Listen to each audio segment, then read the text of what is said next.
and his theme today is Hope of the Young. And I was reading a few of the notes that were provided with Father's shortened CV, and was struck by an unfortunate similarity, I think. So many areas of concern that we in New Zealand have in common with Father Riley. Our newspapers and other media relay an almost daily litany of offences against, to, and by our young people, particularly young men, some as young as 12 being charged with capital offences. It's easy to lose hope and to turn away and say, that is not my affair, wring one's hands, but it's wise to remind ourselves that these are children of our own generation. These are our children. Father Riley has spent his lifetime, his priestly lifetime, caring for the young of others. And looking at his CV, one sees an absolute dedication to improving his knowledge and his professional expertise to enable him to properly execute his ministry. He's a trained primary and secondary teacher. He has a Bachelor of Theology degree from Melbourne College of Divinity. He has a BA majoring in Sociology and English from Monash University. He has a Diploma of Abuse Counselling from the Australian Institute of Professional Counsellors. He has a Diploma in Psychology from the Applied School of Psychology in Sydney. When I look through what Father Riley does and how he does it absolutely escapes me, because he is picking up in Australia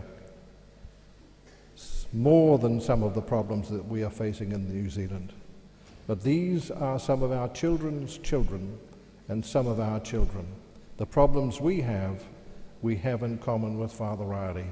I think he's an absolute saint. Father Chris Riley.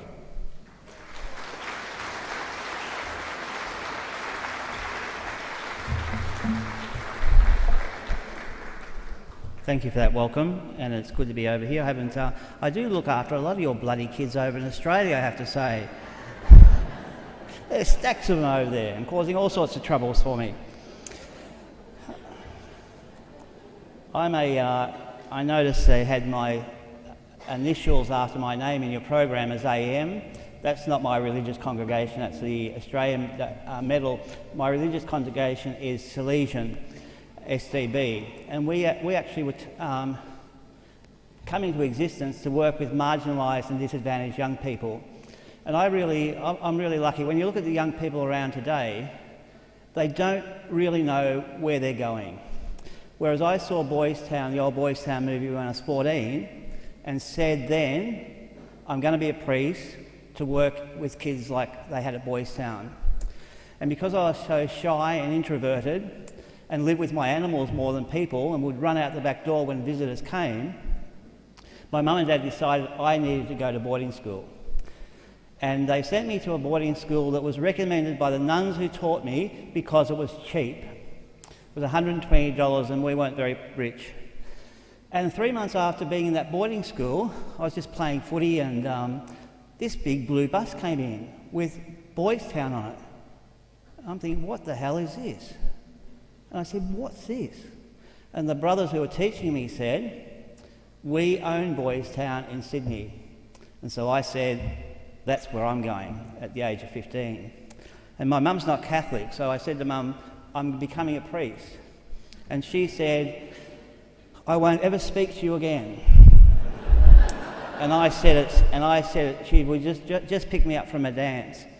And I said, I can live with that, because I know where I'm going. And she begged me, and my dad begged me, to take a year off. And I said, I know where I'm going, I've got to do it. And so I had this on by the time I was 18. And on my 21st birthday, I was sent to Boys Town at Engadine in Sydney, where I worked for a couple of years, then went back to study theology, become a priest after being a brother for 8 or 9 years. And then in '86, I was sent back to Boys Town as principal. And Boys Town had changed a lot since then. It only had kids there during the week. They had to go home for school holidays and weekends. And I'm thinking, I've never had a weekend off. What am I going to do with this? And I saw one priest go sailing, another one go bike riding, another one play golf, and I'm thinking, I can't do that. So I started going in on the streets to work with what we call hardcore street kids in Sydney, with a group of kids that were unreachable, so people said. All the charity food vans would not go there because of the high level of violence with this group of young kids, older teenagers, 16 to 19, 20. I just clicked with them like that. And one day I went out to the streets and I was looking for a kid. It was pouring rain. It had been raining for about 3 weeks solid. And I saw this kid that I was looking for asleep on the bench. And I shook him very gently, because you'll get a punch in the mouth if you do it too quickly, because they're so used to being attacked. You go up and attack someone on the street, you get sort of whacked. So I very gently said, do you want something to eat? And he said, don't worry about me. I'm not worth it. And that thought just sat so powerfully with me, that this kid believed he didn't even deserve a bit of food. And I dragged his feet off the bench and pulled him up towards me, and he towered over me. And he stood there like this, shivering. And then tears started to come down his face. And I said to him, I was really concerned, because I'd seen this kid with bloody knuckles. He'd been taking on police. He'd been in police stands. I'd seen him in absolute violence. I never saw him cry. So I kept saying to him, what's wrong with you? And he kept saying, don't worry about me, I'm just cold. And after a few minutes of me questioning him, it suddenly hit me that this kid was crying simply because he was cold. And as I stood there, I kept thinking, I never knew there was such a pain as sharp as a knife slicing your flesh that came about because of simple coldness. And I said to him, I'm going to take you to a hotel. And again he said, don't waste your money. And I said, it's a cheap hotel, it's not going to cost me much. It's going to cost $27, just go and do it. And he got in a car with me, and I gave him the $27 to go into this cheap hotel. And I was thinking, he's going to nick off and buy drugs with it, but I don't care really. But he didn't. He went in, and he got this warm. And the next night I saw him, he was full of life again, because he had at least had one night, at least in a warm bed, in a real bed. And at that time, I made a commitment that I would go back to Boys Town, I would teach all day, I'd put the kids into bed, and by 11 o'clock I would get an older priest to go and sit there and say, in case something went wrong, and I would fly off every night into Sydney, the streets of Sydney, which was an hour from Boys Town, just to feed and to be with these kids who literally had nothing. At the end of the 1990, after lots and lots of pressure on my superiors, and an edict that came down from Rome saying that each of our provinces had to have a work with street kids, I was released from Boys Town as principal to be able to go and work on the streets of Sydney with the hardcore kids. And over that last 18 years, we've looked after over 100,000 kids, and we are now working in communities where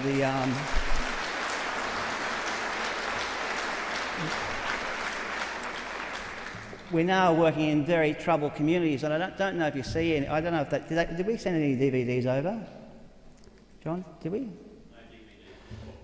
DVDs. So what we do, and this is where I'm looking after all your kids in southwest Sydney. We've got a real presence there, and I guess I don't know if you heard of the Macquarie Fields riots, but it was after two kids were killed in a high-speed car chase, and they were actually, as a response, the whole group got up and started fighting the police for 3 days. Just unleashed violence, throwing bricks and tearing out street signs and hurling at police. And I was asked on radio and TV to comment on this, and I said, the police should be given whatever powers necessary to stop this nonsense now. It was fueled by alcohol, and I think people were a bit shocked that I took that line, because I think what they expected me to do was to defend the kids. You can't defend bad behaviour, and you look pretty foolish if you do try that. But I also said to the Premier at the time, who didn't like me at all, because I would attack him in every church I went to and every radio station. I would be attacking him for his policy on youth. And I think today, when we're talking about hope, we need to examine very clearly the policies and practices around the way we look after our kids. We in Australia do it so badly, and as a result, escalating levels of violence, suicide, gang-related activity, and crime and drugs. And I said to the Premier, when the police do their job, people like me need to do our job to make sure that suburb never has a riot again. And I said to him, Bob Carr was his name, I said, Bob, through the TV, give me $4 million and I'll fix your problem in 12 months.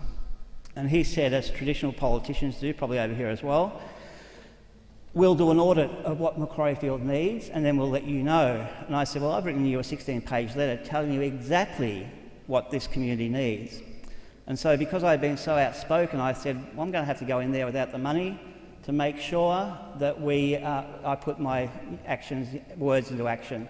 Are you, being Australian, are you understanding me? Because I speak fast sometimes. My Indonesian friends say, when I went to Aceh, they said, priests in Indonesia are taught to speak slowly. And I said, I've got too much to say, I can't go too slowly. And I've only got a certain amount of time. We went into that suburb where these kids were out of control, and we found good kids in these housing estates that had very little infrastructure, nothing for kids to do, and so they would get bored and see fighting police as a bit of a game. After we went in there, we found some kids involved in the riot who had no previous criminal history, were only there for a couple of hours, and I decided that we needed to get them in such a way that they don't go to jail, because every magistrate was going to jail every kid who was doing riot and affray, and we had quite a few of them in Australia over the last 3 years. And I decided one of the best things, and I think we as a church and we as a nation, the one thing we can give kids is the ability to contribute to society. We exclude kids from everything in Australia. And I've even gone as far as to say lately, maybe this thing called adolescence is a figment of our imagination. And if you think back to when the First and Second World War was on, the kids of 15, 16 in Australia, and probably in New Zealand as well, were hiding their age because they wanted to make a difference. They wanted to go and defend their country. And what we say to them now is, you're adolescents. You're nothing really. You're not adults. You can't contribute. And what we do is what we call service learning. And that's where every kid in every one of our programs every week has to volunteer. And my kids are now saying things like, we love volunteering. When you take, and you may not believe this, you might think Australians are mad, but we actually get disabled, severely disabled kids given to us for our kids to take away and look after for 3 or 4 days. Can you imagine what it's like to see our kids being looked up to as something special? How that would change them. I went into the Minister for Emergency Services the other day and I said to him, people think I'm mad on a couple of things, lots of things probably. And I said, they think I'm mad because I want my own fire engine. And he said, why do you want that? I said, can you imagine those kids involved in the riot, a bushfire in their area, they get on that truck, they go out and fight that fire. What are they going to feel like when the community just gives them amazing applause when they drive up their main street after defending their community? These kids change. And when I went to Aceh, I remember one of my kids, I had got him off the streets as a heroin addict. He'd been to East Timor with me, he'd been to Albania with me, and when he saw me going to Aceh, he said to me, he rang and said, I'm coming with you. I said, not this time, Will. And he said, why not? I said, well, I didn't realise it, but Catholic priests are fairly rare in Aceh. I didn't realise it till I went there. And someone said, get that padre off because you might get shot. And then I said, there are also freedom fighters over there who are trying to become independent. So they're dangerous as well. And there's bodies everywhere that the dogs are eating, and there's just so much disease. I can't take you. And he said to me, you are a hypocrite. And I said to him, oh yeah, sure, how am I? And he said, well, remember when you taught me HSC English? He said, you quoted Dr. Martin Luther King Jr. and you said this: if a man hasn't got something worth dying for, then his life is not worth living. And I said, Will, really? Are you prepared to die over this? He said, yes, I am. And so I said, get on a plane and let's go. And he came over there and worked there, and just seeing what he did in terms of setting up this special youth orphanage that we set up in Arche. It's taken us a long time, but we got into, and I don't know why others don't do it like we did it, this naive little Catholic priest goes over there thinking, yeah, sure. And I create sensation wherever I go, and then I look around thinking, I've started this, but where do I go from here? I wouldn't have a clue. And all of a sudden people gather around me, and it's a real belief. I just think one of the greatest blessings I have is no matter how bad or how incompetent I am, God never gives up on me. He just supports me the whole time. And I just keep thinking, you know, I've just got to do my little bit, and God's certainly going to support me. And I took the Macquarie Fields boys over to a place in the Philippines, and I went into a jail. And I don't know if any of you have heard of Father Shea Cullen. He's a Colombian priest in the Philippines. He has about 40 allegations against him for abusing children because he takes everyone on. And he just says, I don't know why he's not dead. I mean, he is just such the most courageous man I've ever met. And he just fights for the rights of children. And those people who hurt children will attack us by accusing us of being abusers. And he just doesn't worry, he just drives through, and I just keep thinking, why aren't you dead? There must be so many people out there who hate you. And yet there's so many people out there who are saved by him and loved by him. So he had gone into the Filipino jails 2 weeks before I arrived with a CNN camera. And as I was arriving, right across the world, Philippine jails and the conditions these people lived in.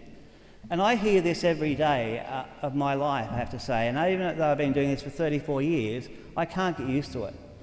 In that CNN report, I see a prisoner looking down the barrel of the camera saying, see that 8-year-old kid there? We get him whenever we want. And that just sends a chill down my spine, I have to say. Because in Australia, and I don't know over here, child abuse in some of our communities is simply taken for granted and is accepted. And I just get so upset about that. So when I went in there, I'm thinking, why are they letting me in when Father Shea has really put the spotlight on? What they had done was they had made a few changes that they thought I might be able to comment on. And I wasn't going in there to expose them, I was going in there to work with them. What they had done is, there's a cell just to the front of the stage. In that cell, one tap, one toilet, concrete floor. 31 kids. That was it, in that cell. When my Macquarie Fields boys, these big tough rioters, went in there, I saw tears starting to well in their eyes. And the Filipino kids, like most kids in those third world countries, have so much resilience. And rather than letting the Australian kids get upset, they started singing songs to them, started dancing and playing with them. And our kids just were embraced by them. And these are kids in Australia who are told you are worthless. You live in the worst possible suburb in this country. If you put down your real address, you will never even get a job interview, let alone a job. We hate you as a suburb. These kids go in, and their experience is that they are able to make a difference. And before they left, I gave them $50 saying, and these are kids who are an hour from the Harbour Bridge, a bit better than your Harbour Bridge, I have to say, a bit bigger, not better because you actually take hours to get over hours, there's so much traffic. But they have an hour from the Harbour Bridge. Most of these kids have not seen it at 19. You don't cross certain suburbs in our tough areas, because if you do, you're going to meet another gang you're going to be in trouble with. So I said to them they'd never been on a plane or overseas. I gave them $50 and said, please buy your mum something. One of the biggest indicators of a boy's getting into trouble, by the way, is not having a father. And in that suburb, 60% of the kids do not have a father. So it's not surprising that they're so troubled. But they do have mums and research, by the way, you can tell parents, research that we're doing at the moment indicates that footballers, movie stars, when it comes to influencing, are right down low. Our research recently showed mums are the heroes of their kids. You've got to get that. Because a lot of people think they're so difficult, they don't want to be around, they don't want me to... I keep saying kids are hardwired to please adults. And these kids were. So I gave them the $50 to buy the mum a present, and I left a day early. When they came back, the youth worker who was with them rushed to me and said, "You know what they spent that $50 on? You know, even in the poorest of the countries, you know what's in duty-free? Grog, cigarettes, perfume." And I said, "I hope they didn't buy grog or cigarettes." And he said, no, they went, pooled their money, and went and bought little pillows and mattresses and blankets for the kids in the jail and took it back for them. And one kid came up to me and he said, "Father, where I live isn't so bad now." And I said, "You can't compare poverty. Compared to Sydney, compared to in Australia, you live in poverty in Macquarie Fields with about a 30% unemployment rate when the nation's unemployment rate is 4%, 4-point-something%. But he said something more important than that. He said to me, "I know now that I can make a difference." And I, for some reason, said to him, "Would you like to be a trainee youth worker?" He said, "Yes, with the other ones. Yeah, we would." And I think, what have I just said? I have no idea what a trainee youth worker is. So I'm going to have to come up with something to follow through. In 3 months' time, they will graduate with their Certificate 4 in youth work, and I've stressed to them, if you think that's enough for me, you're dreaming. Diploma, university, you have to read, you have to work hard at this job. I'm still studying degrees. I read about 5 books a week because the older I get, the less I know. And kids are thrown at me all the time with different needs. Those kids have saved this suburb. First anniversary, second anniversary of the riots, could have been in trouble. These kids talked it down. And I think the last time I had a session with the area commander, he said Macquarie Fields, which is one suburb, crime rate is down by 30%. The other suburbs, where all your kids are, I have to say, the other suburbs are down 4%. And I'm quite serious about your kids. We have real issues with Islander kids. I call them Islander kids, and that goes with Maoris and Tongans and Samoans. Islander kids over in those suburbs cause massive trouble in terms of gang-related activity, and we're certainly working with them. I just wish I had a few Islander staff over there, because it's really clear that you have to start out over there with an Islander staff member to be able to understand and get through to them. But you can change suburbs by lifting kids up. Imagine what it'd be like if you felt you had no way to contribute. What would your life really be like? So would I be surprised at young Bo Jesse at the age of 13 when I pull up in that suburb at 9:30 in the morning, school morning, sitting in a gutter with a bottle of Jack Daniels? No, I'm not surprised. This kid can't read. He's got no aspirations. He doesn't believe he's good enough to contribute to anything. And so if we as church, we as community, need to lift our kids up. We need to let them know that they can make a difference. We need to challenge them to give. And Sir William Dean, I don't know if you know Sir William Dean, he's our patron, but he's also, I think, the greatest Governor-General Australia has ever had. And you can tell he's the greatest Governor-General because the Prime Minister hated him. He would speak out. Nothing would stop him. He'd speak out for Aboriginal people. He'd speak out for street kids. He'd speak out for the marginalised. He was Catholic.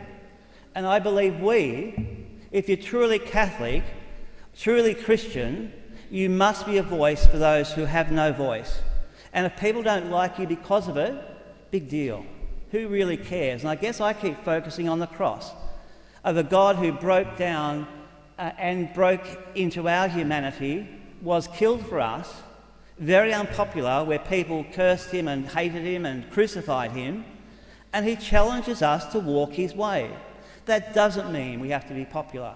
And I think a church that strives to be popular is a very, very dangerous church. And one of my greatest heroes that I would speak about is Martin Luther King Jr., but also Bishop Oscar Romero, who, if anyone knows anything about him, he was a church mouse of a bishop when he was ordained. He was for the status quo. He would hide in his little flat, sick and snivelling, reading books. Until one day someone walked into a big function where he was with all the celebrities, with all the powerful people, and this man walked in, a priest said, 3 of your priests have been killed today. This man changed. He stormed out of that gathering, refused to go to official functions because it was the system that was corrupt. Violence just doesn't happen out there on the streets. We have an institutionalised violence around this world where we accept it, we glorify it tragically too often. Some of the stuff we see, we just glorify it. Some of the songs we hear, I mean, the rap stuff, which I've had to listen to, by the way, I've kept away from rap for so long, but I just think it's a language of kids. And if we want to be serious, we have to listen to that to learn how they're feeling, but to lead them away from that. You never allow them to wallow in garbage. Our job is to lead them away from that by encouraging them and giving them some sort of option. I don't know too much about this country at all, but I guess like all countries, our kids are all in trouble.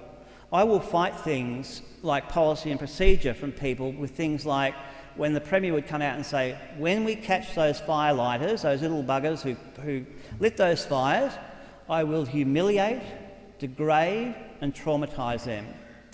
And I will go on TV or radio and say this, do you understand where those kids come from very often?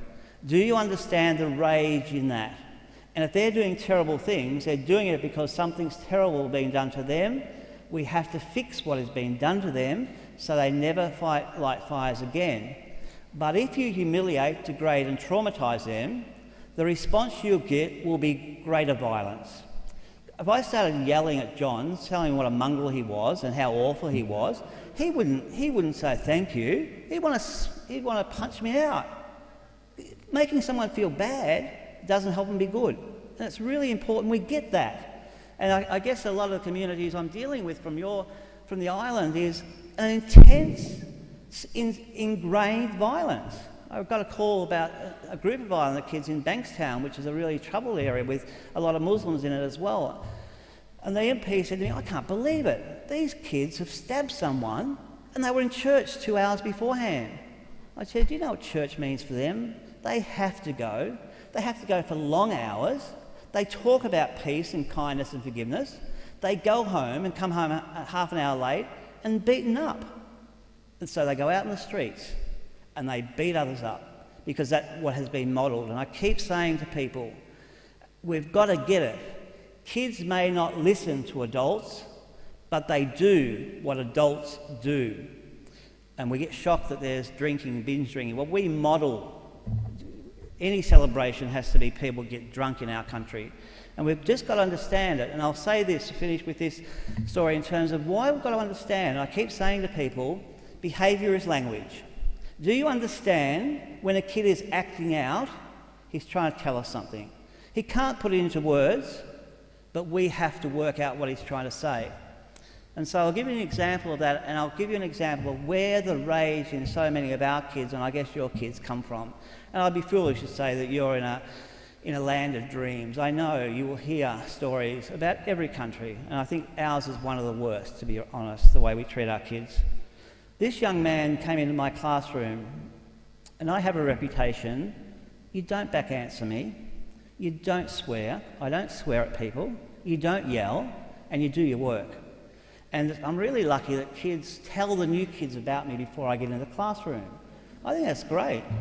They will say, if he touches his collar, run like hell, because he's going to start screaming and swearing. And I never scream, I never swear, but I like the myth. So you go in, kids are all there, really good, and they like the structure. They feel once they survive the first day, they love it because they know they're going to achieve something.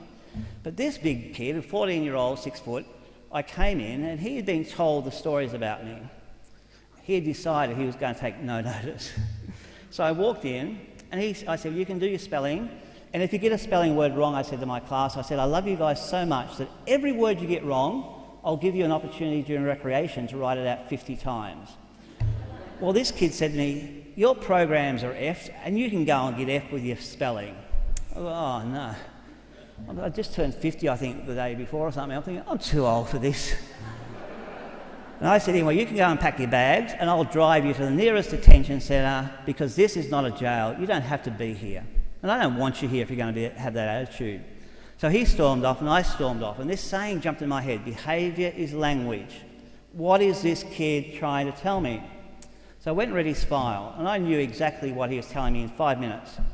At the age of 8, this young boy had seen his dad shoot his mum to death in front of him. The dad then turned the gun on himself and shot himself in front of this 8-year-old who had been sexually assaulted by the father from the age of 3 to 8.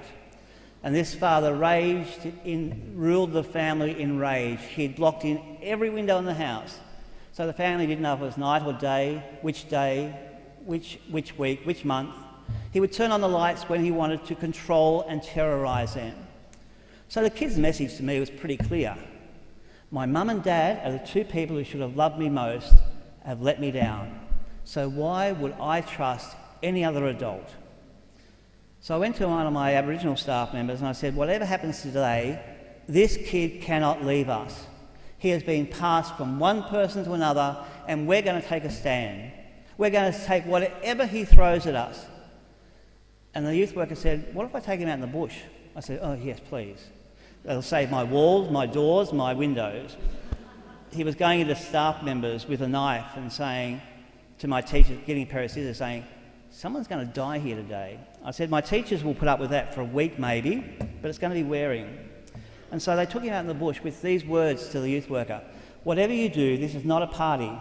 Get into his head, make him process his pain that he hadn't spoken about to anyone for 8 years. And so off he went, and after 3 days, this youth worker was ringing me saying, everything's coming out.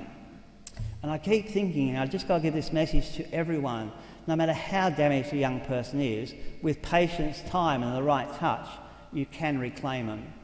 And so after 3 or 4 months, this kid ends up in my classroom again. So I walk in thinking, I hope I don't have to go through this again. And I said, Ben, sit down and do your spelling. He looked up at me, great smile, and said, yes, Father. And I just felt that is a story that we have to continually, if kids are doing something bad, if kids are acting out, then there's a story behind that. Tragically in Australia, of those over 100,000 kids that I've dealt with, 95% of the girls and 90% of the boys have been sexually assaulted. It is the worst thing that can happen to kids.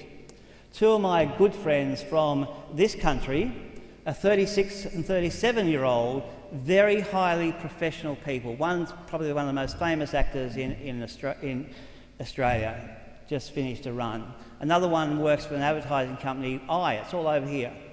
He gets about $400,000 a year. Both those men have come to me with absolute abuse that happened to them. In one particular case with one of them, he was involved in a pedophile ring from 6 to 10 with his mother's knowledge. And the other one was hurt in a Christian camp.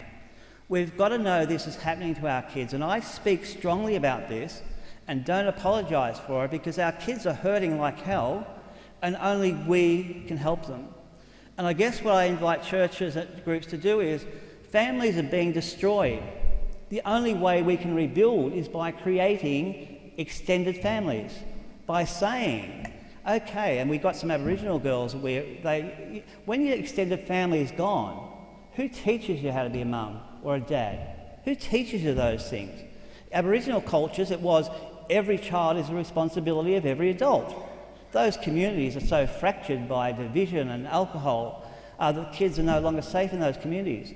We have to create extended families in those. I keep saying to people, if you know a kid in your street that's in trouble, the whole street should have come together to work out a strategy to help that kid. And so today I just really ask you to think seriously about being a voice for the church and for the broken. And I really believe passionately that if we don't respond to those who are disadvantaged, we aren't doing our job as Christians or Catholics. We are enriched by meeting the poor. And are the poor easy all the time? No, they're bloody hard work sometimes. It's tough work where I was at Macquarie Fields for Christmas. They were trying to steal the presents I gave them, trying to break into my horse float to get my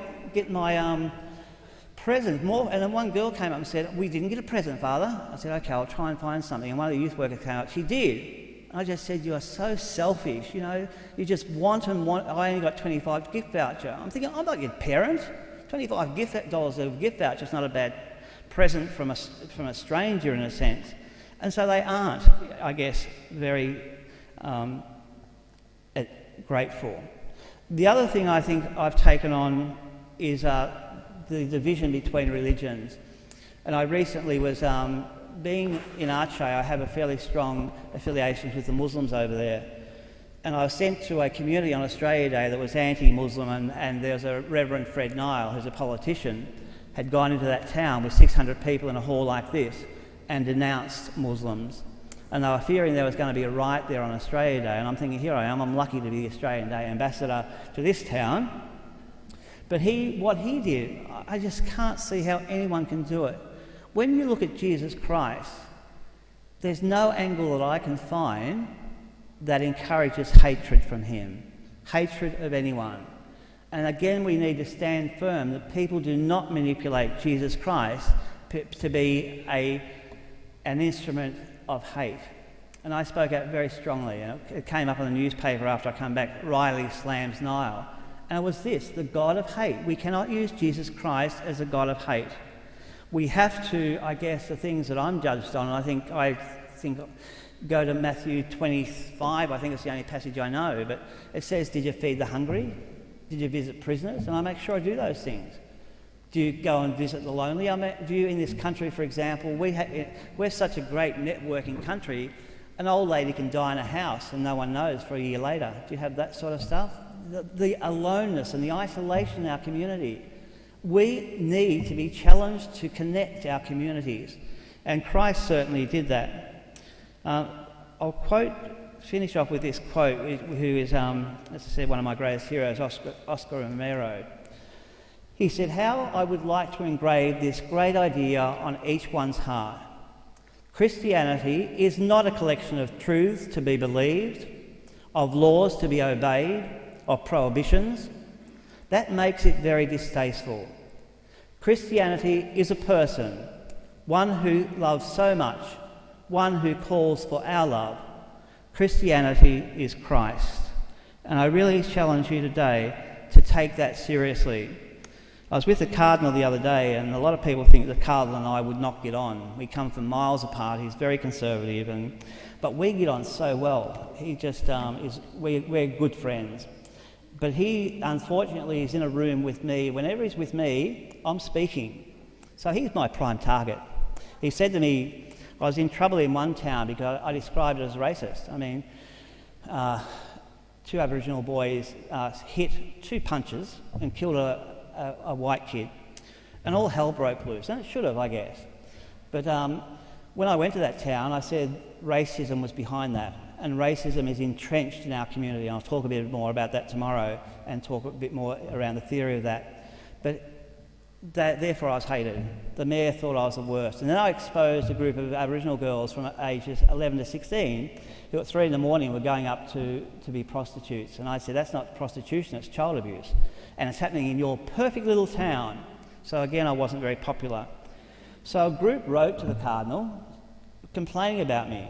And he wrote back, he has no jurisdiction over me, and I let him know that all the time. And he said, although Father Riley is not a member of the Sydney Diocese, and although he lacks some diplomatic skills, he has my full support. So whenever I see the Cardinal, I said, isn't that the pot calling the kettle black here? I mean, you're renowned for your lack of diplomatic skills, and he can laugh about that. But I then go on to say to him, and that's exactly why I admire you, because you will speak out. And we do need people to speak out for the truth, and it doesn't make us popular. And if you think popularity is the only thing that's worth having, again, look at the cross. I spoke at the cross the other day in Macquarie Fields as they're building up towards World Youth Day. It's something, a cross is not just a symbol, it's a lifestyle that we have to embrace. It's about challenge. It's about standing up for those who have no voice. And I guess if nothing else happens, what did happen with me going to boarding school, from that little shy person who wouldn't say boo in front of everyone, I got this on by the time I was 18, and I haven't shut up since. And I just keep driving this home, that our kids are precious and we've got to stand up for them, and it's something that we as Christians have no choice but to do when it comes to defending the marginalised. I'm happy to answer a question. I've got 2 minutes. I'm running in a very strange style. I had my Australian watch on, so I was about to get into a taxi thinking it's 1:30, and then I saw the hotel and I thought I hadn't put this one on.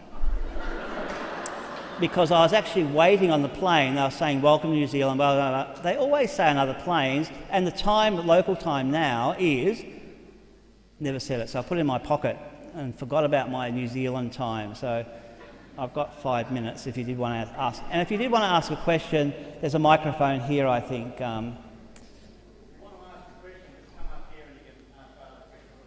Or you can yell.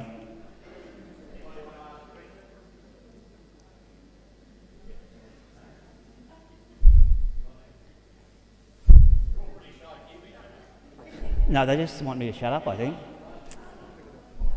We also have a fairly serious problem with youth crime in this country. So how, and there is a debate about how this should be dealt with.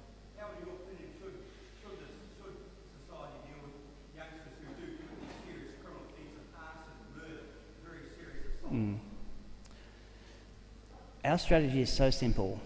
At Macquarie Fields, where we have the so-called worst, and they're not, we set up, we didn't even set up, it was an old basketball court in the middle of town, the basketball rings aren't on it, concrete and a barbecue and mobile lights. We didn't even have lights there. 150 of the worst kids will gather there because there is a connection with other human beings who will feed, who will nurture, who will talk to them. There's one suburb there I'm about to join in. The police commander said 3 streets in that suburb cause all the crime in the suburb. Simple. I'll go and set up a barbecue and we'll talk to these kids and we'll empower them, give them education, and we'll turn suburbs around. So it's very simple. Youth want to engage with adults. As I said, our research says it's the mums in research at the moment who is the hero for kids. We all think it's a footy star who's out there smashing people up and then drinking and in Australia getting involved in all sorts of terrible stuff. But in kids' minds, they're not. It's our perception. So kids are just wanting to connect. They want to talk, and you talk to kids, what do you want most from your parents? Time, be around them, talk to them. And the biggest indicator we have of a kid not being a drug addict or alcoholic is the amount of time he or she will spend with mum and dad.